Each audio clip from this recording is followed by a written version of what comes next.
के water structure जहाँ पे बने वाटर शेड के प्रोग्राम हैं, चल रहे हैं, बचे हुए हैं।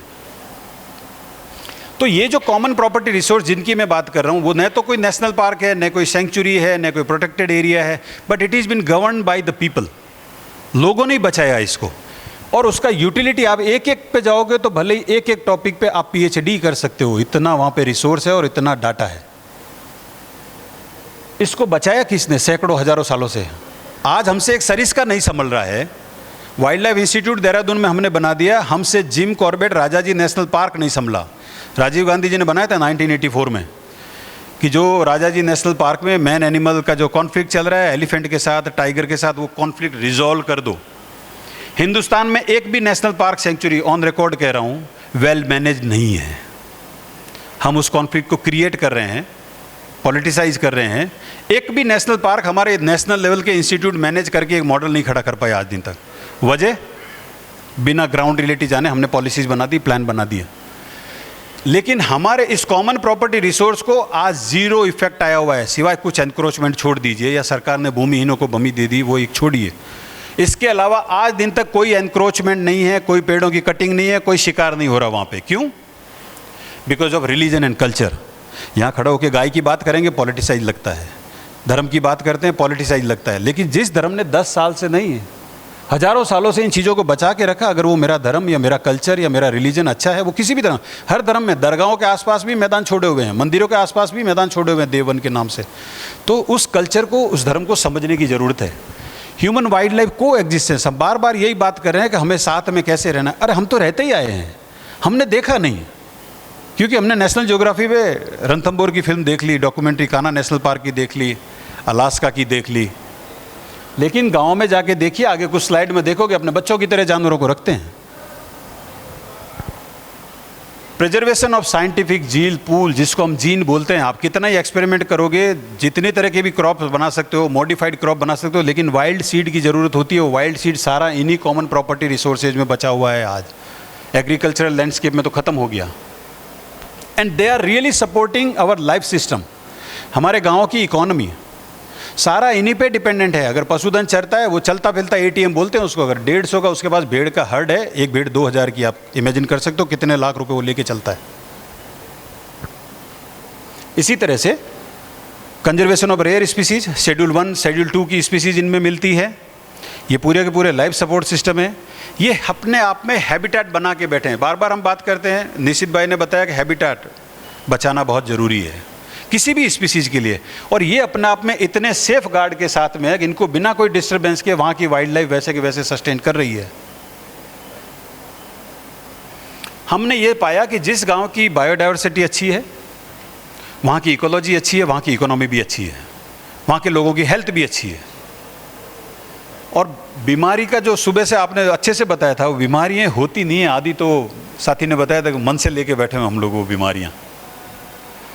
और सारा का सारा ये कॉमन प्रॉपर्टी रिसोर्सेस है। हमारा water, food, fodder, gum, resin, fibre, firewood, fancy wood, thatching, timber, non timber, oil, herbal support, meat, wool, hair, ये सारे के सारे क्राफ्ट, कॉटेज इसी से तो चल रहे हैं। कहाँ से आ रहा है? धीरे धीरे अब इंडस्ट्रियलाइज की तरफ जा रहे हैं। और ये सारी चीज़ों को बचाया किसने? हमारे डेजर्ट के ईथों ने। पीपल साइंस, ओरल ट्रेडिशन, दादा ने पोते को बताया, पोते ने अपने पोते को बताया। अब हम किताबें पढ़ रहे हैं। क्या पढ़ रहे हैं? अलास्का नेशनल पार्क, एल्क पढ़ रहे हैं जो हमारे यहाँ पे होता ही नहीं, येलो स्टोन नेशनल पार्क पढ़ रहे हैं सीबीएसई की बुक्स में। हमारा चिंकारा नहीं पढ़ रहे, ताल छापर नहीं पढ़ रहे हम लोग। तो जो डेजर्ट का इकोसिस्टम है, उसमें नेचर है वो प्रोड्यूसर है। जितनी भी अभी अभी ने बातें की कि लाखों लोगों को, लाखों मवेशियों को, लाखों वाइल्ड एनिमल्स को जो नेचर फीड करती है, that is the only producer. We all are consumer society, जिसमें आप, हम, गाय, भैंस, भेड़, बकरी, वाइल्ड एनिमल सारे के सारे कंज्यूमर है। टिल डेट उसको बचाया किसने? Religion and culture. वो इतना स्ट्रांग है कि हमारे सारे वाइल्ड लाइफ एक्ट मिलके भी शिकारियों को नहीं रोक पाते हैं, लेकिन इसने आज दिन तक इस पूरे बायोलॉजिकल मटेरियल को बचा के रखा हुआ है। ह्यूमन लैंडस्केप में किस तरह से वाइल्ड लाइफ रहती है, वो चाहे जयपुर हो, गलता हो, शिमला हो, जाकू हो, मथुरा हो, वृंदावन हो, कहीं पे भी जाइए आपको लोगों के बीच बंदर मिलेंगे। हमने आज दिन तक लोगों का जो रोल है, ह्यूमन सब्सिडी साइंटिफिक लैंग्वेज में बोलते हैं इसको इग्नोर किया है। हमने खाली प्रोटेक्टेड एरिया, कोई सरिस्का नेशनल पार्क है तो हमने पूरा प्लान इसी के इर्द गिर्द बनाया। यहाँ का टाइगर अगर 50 किलोमीटर दूर जाता है, उस एरिया की प्लानिंग हमने नहीं करी। यहाँ का हर्बीवोर्स अगर क्रॉप फील्ड में जाता है, हमने उसकी प्लानिंग नहीं करी। तो ह्यूमन लैंडस्केप में वाइल्ड लाइफ कैसे को एग्जिस्ट करती है। तो जोधपुर या कई ऐसे बड़े सिटीज़ हैं जहाँ पे वाइल्ड लाइफ शहर के आसपास रहती है। कई अच्छे आर्टिकल लिखे गए, सिटी एज सेंचुरी करके इको हेल्थ करके स्प्रिंगर का जर्नल है, उसमें लिखा था हमने। और गांव में चले जाइए, डेजर्ट के किसी भी गांव में, वो लाइफ का पार्ट है। मोर वगैरह ऐसे ही घूमते हैं, लोगों के घरों के आसपास घूमते हैं, पूरी की पूरी बायोडाइवर्सिटी। और ह्यूमन लैंडस्केप में किसी भी नेशनल पार्क या सेंचुरी से कम डाइवर्सिटी नहीं है। कहीं पे भी किसी गांव में चले जाइए, 12-15 जिले जितने भी डेजर्ट के, इवन आपके आसपास भी चले जाइए, नेशनल पार्क डेफिनेट एक डिमार्क किया हुआ है, उसके अलावा भी कहीं देखेंगे तो आपको वाइल्ड लाइफ मिलेगी। मैंने जैसे बताया कि अपने बच्चों की तरह लालन पालन होता है उनका, अपने ब्रेस्ट से फीडिंग कराती हैं, घायल कहीं से बच्चा मिल जाए, किसी की माँ रोड एक्सीडेंट में मिल जाए तो। ये कम्युनिटी के रोल हैं। और क्या कोई फॉरेस्ट डिपार्टमेंट का गार्ड कर पाएगा? ये नहीं कर पाएगा। कोई पेड सैलरी वाली कोई लेडी कर पाएगी ये? अगर, और वो कितना कंफर्ट से, देखिए ये फीमेल ब्लैक बक है, लोग बाग बैठे हैं सुबह की धूप में, बस का इंतजार कर रहे हैं, चिंकारा ब्लैक बक सामने से घूम रहे हैं। ये लाइफ है, ये फेथ है, ये मैन एनिमल रिलेशन है। कहां से कॉन्फ्लिक्ट ढूंढूं मैं इसमें? नजर ही नहीं आता मेरे को। सैकड़ों तरह के बड़े प्लांट्स हैं जो हमें फूड प्रोडक्ट देते हैं, हर्बल मटेरियल देते हैं, हमें मेडिसिन्स देते हैं, वो भी डेजर्ट में मिलते हैं। और इन्हीं कॉमन प्रॉपर्टी रिसोर्सेज में बचे हुए हैं आज दिन तक। कई तरह की ग्रासेज हैं, more than 80 species of grasses are there. उनके घर, हम इको फ्रेंडली की बात कर रहे हैं, एनर्जी की बात अभी आपने सुबह बहुत अच्छे, इनको लेना देना ही नहीं है। बाहर 50 डिग्री टेम्परेचर है, इसके झोंपड़े में 40 डिग्री से भी कम है, गोबर से लिपाई की हुई है, सारा का सारा खींप का, कैर का, जाल का बना हुआ है। फेंसिंग, आने वाली फेंसिंग भी देखेंगे अभी हमने। ये अभी का प्रैक्टिस है, जहाँ पे इलेक्ट्रिसिटी नहीं पहुँचा है, जहाँ पे वेल्थ नहीं पहुँचा है, प्योर डेजर्ट अभी भी ये कैलोट्रोपिस प्रोसेरा, आँख, अगर कोई बॉटनी का स्टूडेंट है तो जानता है, उससे गुथाई करके खींप की जाड़ बनाई हुई है पूरी। खेजड़ी की बेर जो कटे हुए छंगाई करके लाते हैं, उसकी बनी हुई है पूरी फेंस। सारे एग्रीकल्चरल इम्प्लीमेंट उनके लोकली हैं। हम गवर्नमेंट प्लान करती है, थिंक ग्लोबली प्लान लोकली, लेकिन आप अपना रिसोर्स खुद ही ख़त्म नहीं कर सकते। अपना रिसोर्स खुद ही बचाना होता है।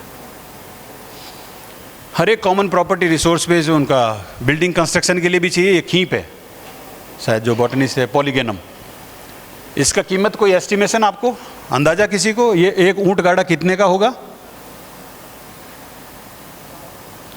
अगर उसने रॉ काट के रखा हुआ है तो 2000 का, अगर उसने खीप को दबा के प्रेस करके रखा हुआ है तो 5000 का।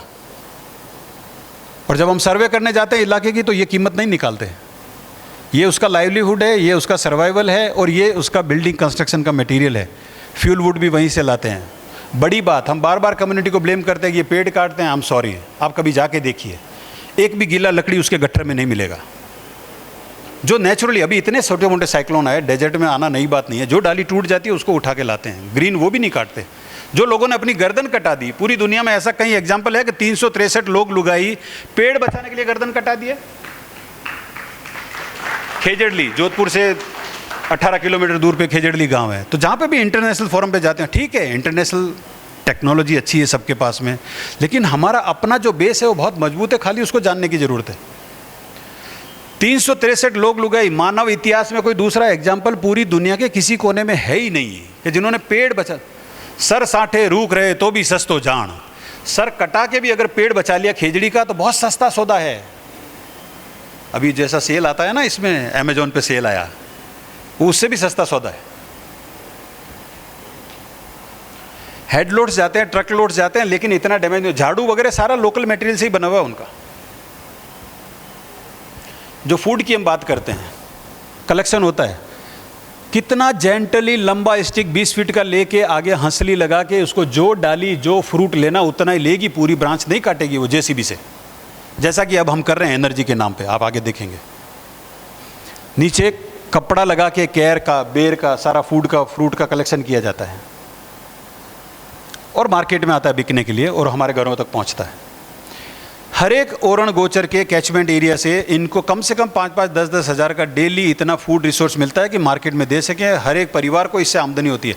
अब हम पॉलिटिसाइज नहीं करें इन चीज़ों को। हम एक तरफ तो छोटे लोगों के लिए, गरीब लोगों के लिए बहुत सारी प्रोग्राम बनाते हैं, और एक तरफ हम वहाँ पे सोलर प्लांट लगा के सारे पेड़ साफ कर देते हैं। हेड लोड सुबह से शाम निकलते हैं, कम से कम 20-20, 25-25 किलो केयर सांगरी लेके आते हैं। और मार्केट में सूखा सांगरी अगर आप में से कोई लाता होगा, मेरे को नहीं पता कोई घर पे जाके लाता भी सामान, केयर जो माताएं बहनें बैठी हैं शायद जानती होगी, 1800 से 2000 रुपये किलो अच्छा केयर मिलता है।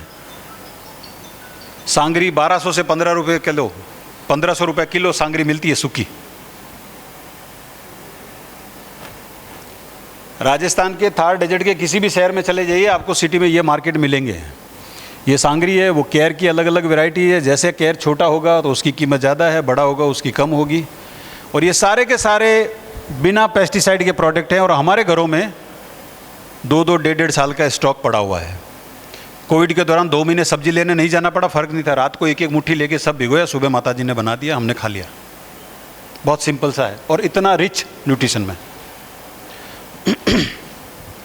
सारा का सारा काचरी, विटामिन सी, जो भी मेडिकल साइंस से जानते हैं काचरी में कितना विटामिन सी होता है। और हमारी किचन में नमक, मिर्ची, हल्दी, धनिया के साथ एक काचरी का भी होता है बॉक्स उसमें। तो इस कोविड में हमें अगर किसी ने बचाया तो हमारी किचन ने बचाया, हमारे न्यूट्रिशियस वैल्यूज़ ने हमें बचाया, हमारी जो ट्रेडिशनल प्रैक्टिस थी उसने बचाया, और हमारी लोकल बायोडाइवर्सिटी ने हमें बचाया। किस तरह के मेडिसिनल प्लांट भी डेजर्ट में हैं, किससे गम, कम से कम 9 प्लांट ऐसे हैं जिससे गोंद निकलता है, ईडेबल गम। और कई जगह पे तो कैचमेंट में हर तरह के वाइल्ड एनिमल्स है। आज ऊँटों की संख्या पे बात कर रहे थे, लेकिन ओरण गोचर में अगर अंग्रेजी बबूल आ गया तो उनके चराई के मैदान खत्म हो गए, तो ऊँट कम होंगे। और बोलते हैं स्लॉटर हाउस जा रहा है। अगर किसी फार्मर को ये पता है कि उसके ऊँट की उम्र 20 साल है, 18 साल है, और वो 15 साल जी लिया, वो ऊँट गाड़े में भी लग गया, उसने खेत में जुताई कर दिया, अगर वो स्लॉटर हाउस जाता है और उसका 100-150 किलो मीट का कीमत उसको मिलता है, और उसके लंबी लंबी टांगों से अगर एलिफेंट की जो दांत है वो कटना बंद हो जाती है, आइवरी में उसकी बोन यूज आती है, तो कहाँ नुकसान है उसमें। इतनी हम बकरे काटते हैं, इतने हम दूसरे जानवर पोल्ट्री फार्म खाते हैं, तो कहाँ दिक्कत है। तो आपको सोचना पड़ेगा। ऐसा नहीं किसी एक साइंटिस्ट ने, किसी एक एक्टिविस्ट ने बोल दिया बंद करो, एक्सपेरिमेंट नहीं होगा, बंदरों को लैब से बाहर निकालो तो मेडिकल साइंस सिर पे आ जाएगा। हम कैसे बायोमेडिकल रिसर्च कर पाएंगे, कैसे वैक्सीन बना पाएंगे। तो ये हमने कोविड के दौरान, जैसे सर ने सुबह बताया था, लेकिन साहब ने, कि किस तरह से हमारी न्यूट्रिशियस वैल्यू ने हमारी डेथ रेट को कंट्रोल किया, हमारी इम्यूनिटी को बनाए रखा, हमारी रिकवरी रेट बड़ी फास्ट रही।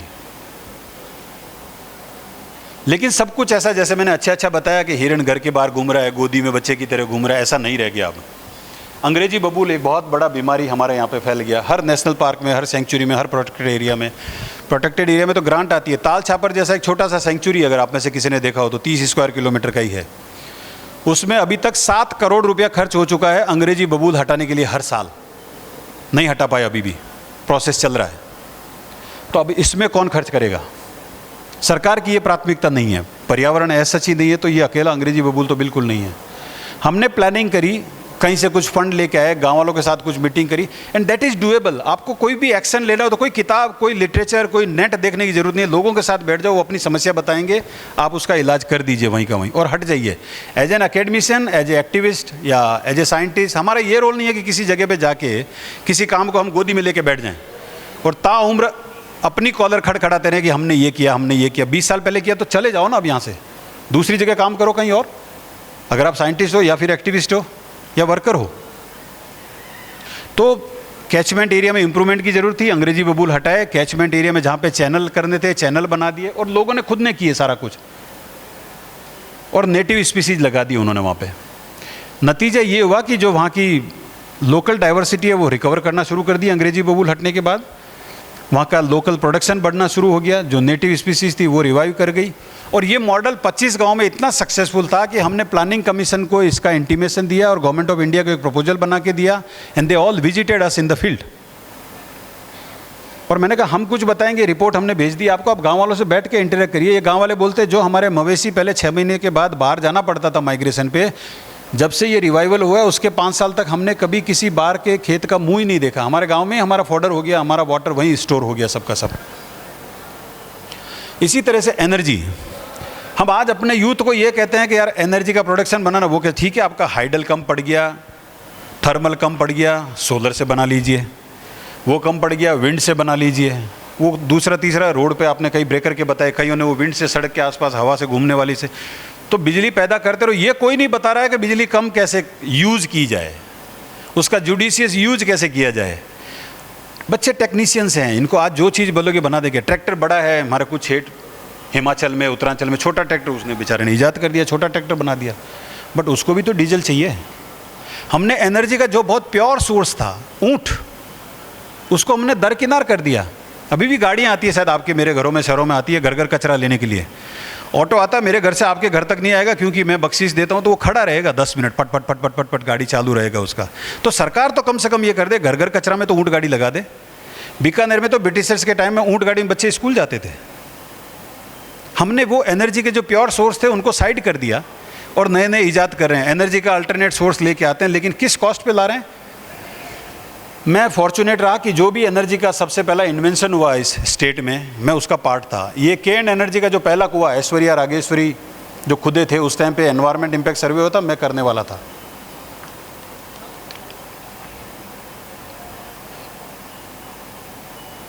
अभी एक बहुत बड़ा सोर्स आ गया सोलर। हम शायद राजस्थान सबसे अग्रणी स्टेट बन गया सोलर एनर्जी प्रोडक्शन में, बीकानेर शायद सबसे बड़ा जिला बन गया। और किस कीमत पे बना है वो आने वाली स्लाइड्स बताएंगे। ये बड़ला का सोलर प्लांट है, अभी तो शायद इससे डबल हो गया, एक्सटेंड होके 30 स्क्वायर किलोमीटर में एक पेड़ झाड़ी नहीं है, खाली सोलर प्लेट्स लगी हुई हैं। और जो सोलर का इंटेंसिटी था डेजर्ट में है, टेम्परेचर 48 to 50 नॉर्मली जाता है। Solar is a very good thing, but where the temperature is below 30 degree, वरना 50 डिग्री को इसने 55 पहुंचा दिया है। कैसे पहुंचाया आप आगे वाली स्लाइडों में देखोगे। पवन चक्कियाँ लग चुकी है पूरे जैसलमेर, बाड़मेर, जोधपुर, बीकानेर के इलाकों में। सोलर प्लांट लगाने से पहले लाखों पेड़ काटे गए। सोलर प्लेट को एक लेवल पे लगाना पड़ता है। आप और हम टेक्नीशियन जो भी हम में से जानते हैं, वो सोलर प्लेट एक ही एंगल में लगती है। 50-50 हेक्टेयर में सारे के सारे पेड़ काट के सोलर प्लांट लगे। और ये पवन चक्की का टावर है, इसके नीचे आपको डेली कभी वल्चर गिरा हुआ मिलेगा, कभी ईगल मिलेगा, कभी डेमोसेल क्रेन मिलेगी, कभी ग्रेट इंडियन बस्टर्ड मिलेगा। ये 24 आवर फैन चलता है इसका, रात दिन। रात को उल्लू मारता है, नॉक्टर्नल बर्ड्स मारता है, और दिन में काइट्स मारता है। और पता नहीं कितनी बिजली पैदा करता है और किसको कहाँ, गुड़गांव, दिल्ली पहुँचाता है। जानवर सारे मेरे मार रहा है वो यहाँ पे।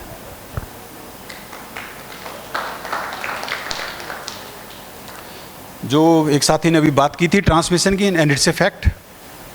ये 440 वोल्ट में नीचे से निकलते हैं। आप ही ने यहाँ पे निशान लगाते हैं कि ना, जिसको पेस मेकर लगाओ वो घुसे नहीं इसमें। हम ही देते हैं, कॉशियस लगाते हैं, खोपड़ी का निशान लगा के, कि कोई जाए नहीं। आज पूरा डेजर्ट ये ओरण का है। ओरण में सरकार ने एनक्रोचमेंट कर लिया और सारा ये लोहे के जंजाल खड़े कर दिए। डेली इसमें ये 24 घंटे चलता है पावर इसमें। कितने बर्ड्स मर रहे हैं, कितने रैप्टर्स मर रहे हैं, कितनी बटरफ्लाइज मर रही हैं, कितने इंसेक्ट मर रहे हैं, काउंटलेस। कितनी बैट्स, चमगादड़, 17 स्पीसीज है राजस्थान में चमगादड़ों की। ये ग्रेट इंडियन बस्टर्ड, एक तरफ हम इसको बचाने के लिए करोड़ों रुपया खर्च कर रहे हैं, एक तरफ वो हाई टेंशन से डेली। कोई सर्वे करने की जरूरत नहीं है। जो कोई वाइल्ड लाइफ जाके मोर्टेलिटी का सर्वे करना चाहता है, पावर फेंसिंग के साथ साथ चलता रहे, कहाँ का तार जा रहा है नीचे ढूंढता रहे, इकट्ठा करता रहे सैंपल। डेली मिल जाएगा सुबह से शाम में।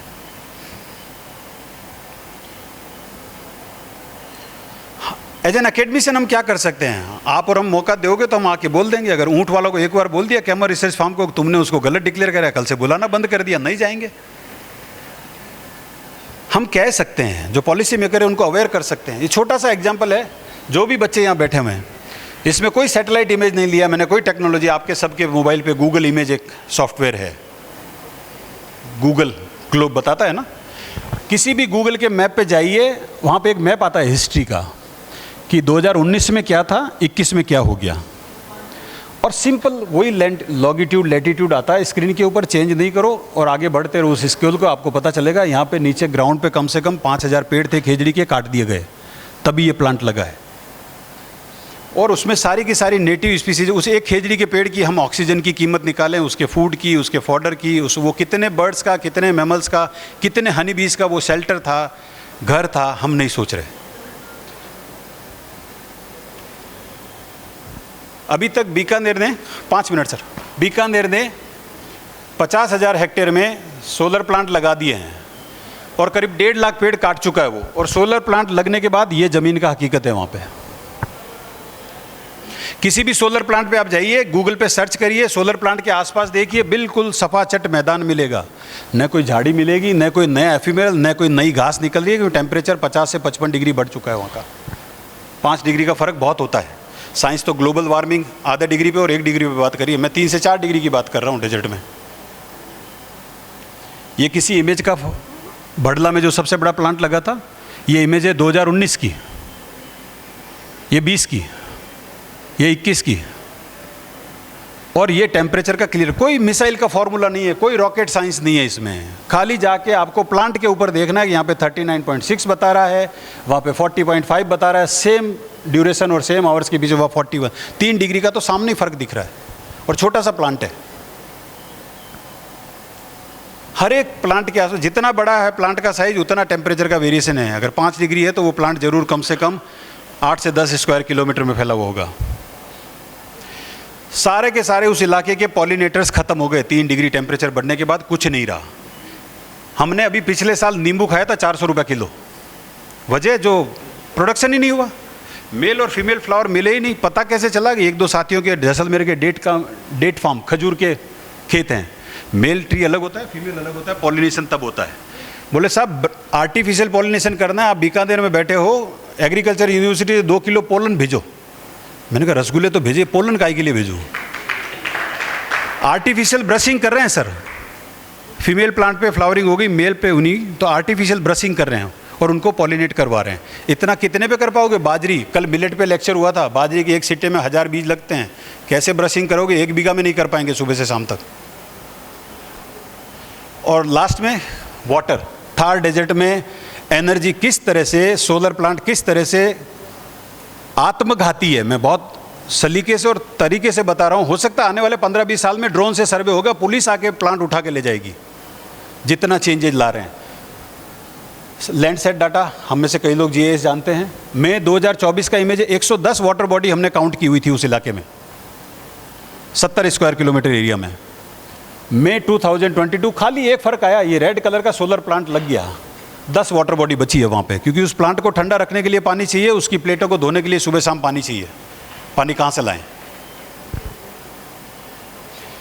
ऐसा नहीं है कि हम डेवलपमेंट के खिलाफ हैं। हमने जो ग्राउंड रियलिटी देखी उससे हमें थोड़ा आ गया कि यार ये थोड़ा बचा लो, आप बचा सकते हो। रिकमेंडेशंस दी। 1700 किलोमीटर राजस्थान में कैनाल फैली हुई है थार डेजर्ट में। ये कहीं पे 100 मीटर चौड़ी है, कहीं पे 50 मीटर चौड़ी है। आपको सोलर प्लेट्स लगाने, आप इनके ऊपर लगा दो, इसका पानी धोओगे तो उसी में गिरेगा, वाटर का इवोपरेशन रुकेगा। लेकिन मैंने बताया ना, सही चीज़ घर में भी मंजूर नहीं है, तो सिस्टम को तो बिल्कुल नहीं चाहिए। उनको तो एनक्रोचमेंट लेना है, लैंड माफिया बनना है, सरकारों को ज़मीन देनी है, कंपनीज़ को ज़मीनें देनी हैं। तो सबसे बड़ा ज़रूरत है थार डेजर्ट में, जैसा फ्रेजाइल इकोसिस्टम है, जितना यूज़फुल इकोसिस्टम है, इसको बचाने के लिए यहाँ का एनवायरनमेंट ऑडिट होना बहुत ज़रूरी है। और अभी ग्रीन एनर्जी के टैग से हमने इन सबको वंचित किया हुआ है। वो सीधा पटवारी के पास जाता है, फाइल वहाँ से कलेक्टर के पास आता है, ऑफिस में पहुँचता है और कंपनी को प्लांट मिल जाता है। वरना आपसे पहले ये प्रैक्टिस थी, मिनिस्ट्री एनवायरनमेंट एंड फॉरेस्ट उसका एनवायरनमेंट इम्पैक्ट असेसमेंट कराती थी। इनको ग्रीन एनर्जी का टैग दे दिया। लाखों पेड़ काटने के बाद, हजारों पक्षी मारने के बाद कैसे इसको ग्रीन एनर्जी माना जाए? So that is it. Thank you so much for listening patiently. I am so thankful to organisers and I am happy to share my things with you. Any question, suggestion is always welcome.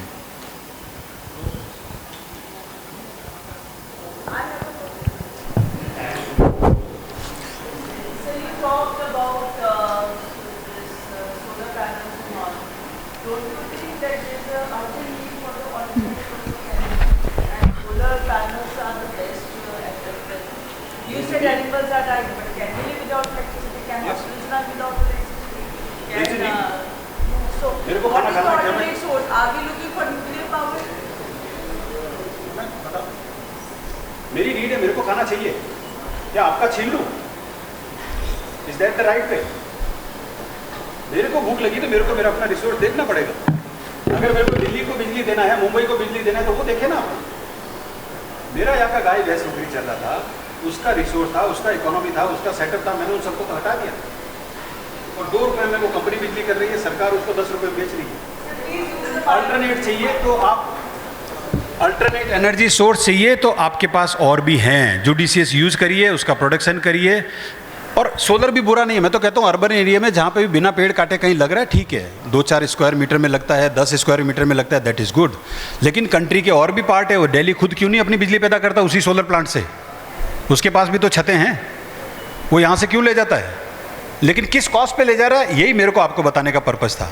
There are so many sources और so many ways. Well, thank you, Dr. Changani.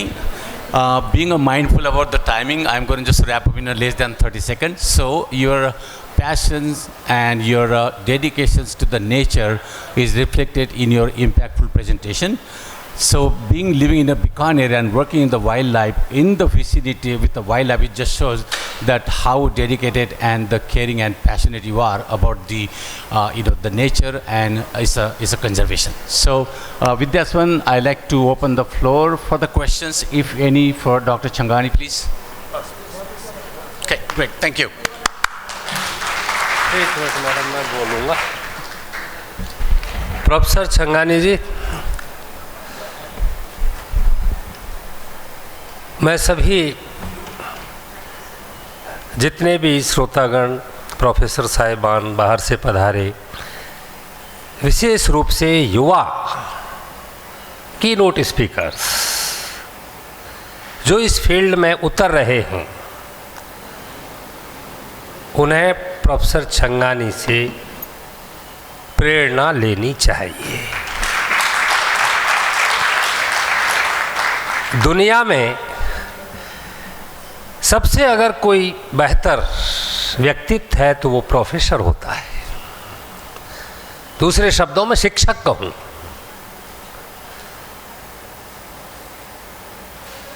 Professor Changani प्रख्यात पर्यावरणविद है। इनके speech से आप देख रहे होंगे कि सही मायने में वक्ता वही होता है जो फील्ड में रहता है। किताबों से पढ़कर व्याख्यान देना अलग बात है। यह व्यक्तित्व 20 वर्ष जंगलों में जानवरों के साथ रहा।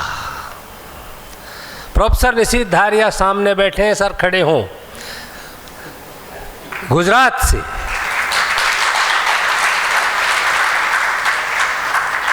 ये भालुओं के साथ रहते हैं।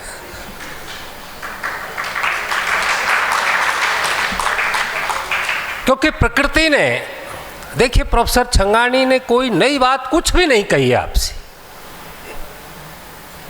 आपके देश की, आपके मिट्टी की बात उन्होंने की है और सारे फैक्ट सही हैं। और प्रकृति ने वो सब कुछ दिया मानव को जो उसे चाहिए है। वो वही तो बात कह रहे थे।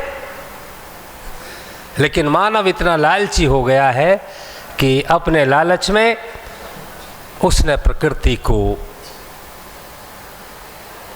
अपने हित में,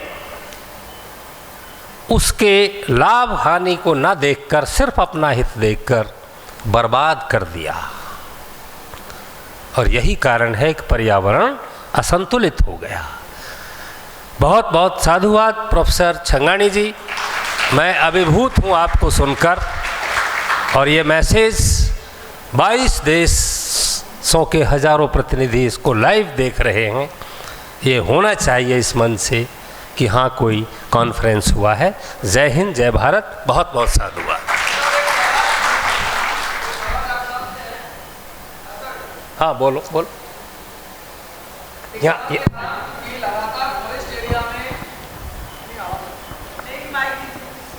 बहुत पत्रकार। लगातार फॉरेस्ट एरिया में कटिंग के बाद गवर्नमेंट उज्ज्वला योजना लेकर आई, लेकिन स्टिल हालात अभी भी वही हैं। आपकी नज़रों में इसके सॉल्यूशन क्या हो सकते हैं कि लोग अभी भी ग्रीनरीज को भी काट रहे हैं, सूखे पेड़ तो काट ही रहे हैं, और सरिस्का और ये पूरा इलाका, चूँकि मैं अलवर से हूँ, तो अभी भी कटाई जारी है और बहुत जगह जारी है। यानी बिहार, बंगाल, उड़ीसा, इधर से भी कई फ़ोटोज़ हमको देखने को मिलते हैं मीडिया में। लेकिन क्या इसका सॉल्यूशन आपकी नज़रों में क्या है कि अगर गवर्नमेंट इतनी बड़ी स्कीम लेके आ गई, उसके बावजूद भी कटाई जारी है, लोग क्या चाह रहे हैं अभी भी?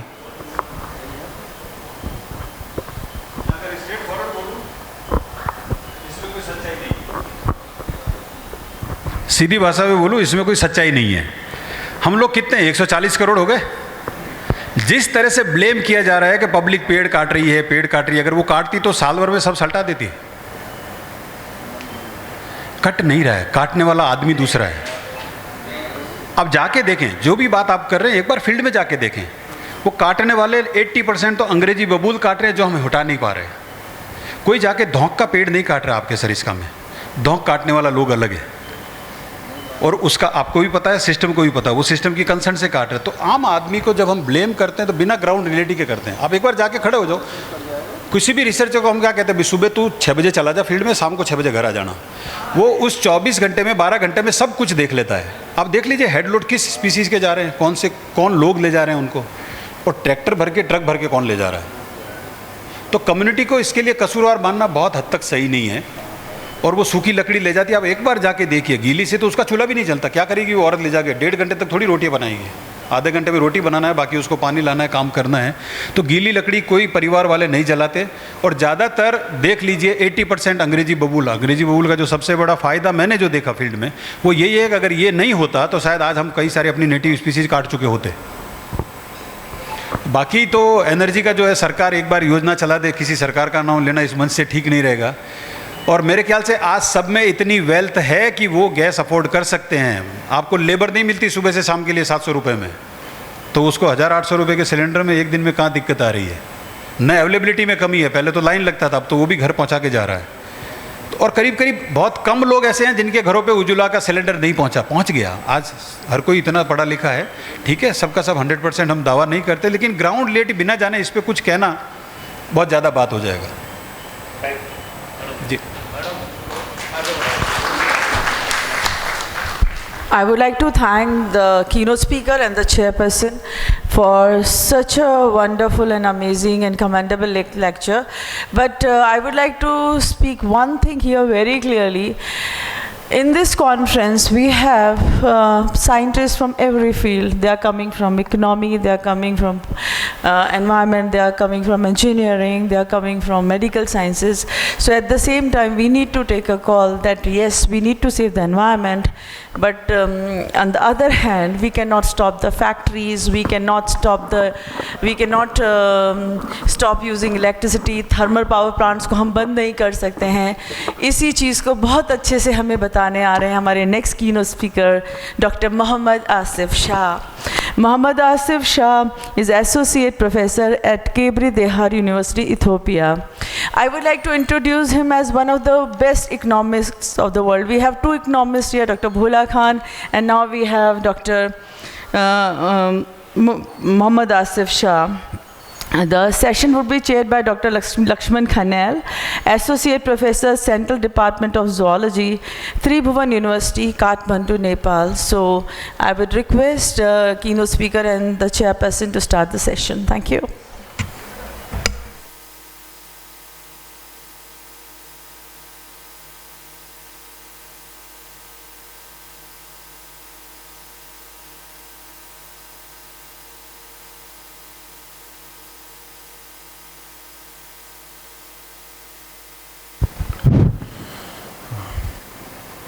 Good afternoon, everyone. First of all,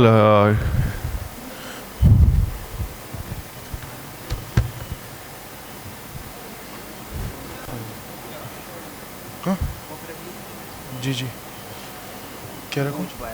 कई तरह के चलेगा कोई नहीं चलेगा, वो शायद इसी में लैपटॉप में कोई इशू आया था। हाँ, it's okay.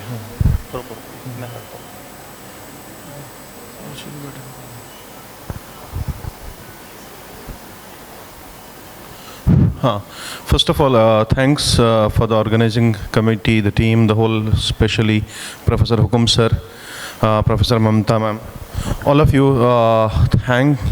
Heartfelt thanks from my side for providing me an opportunity to speak here.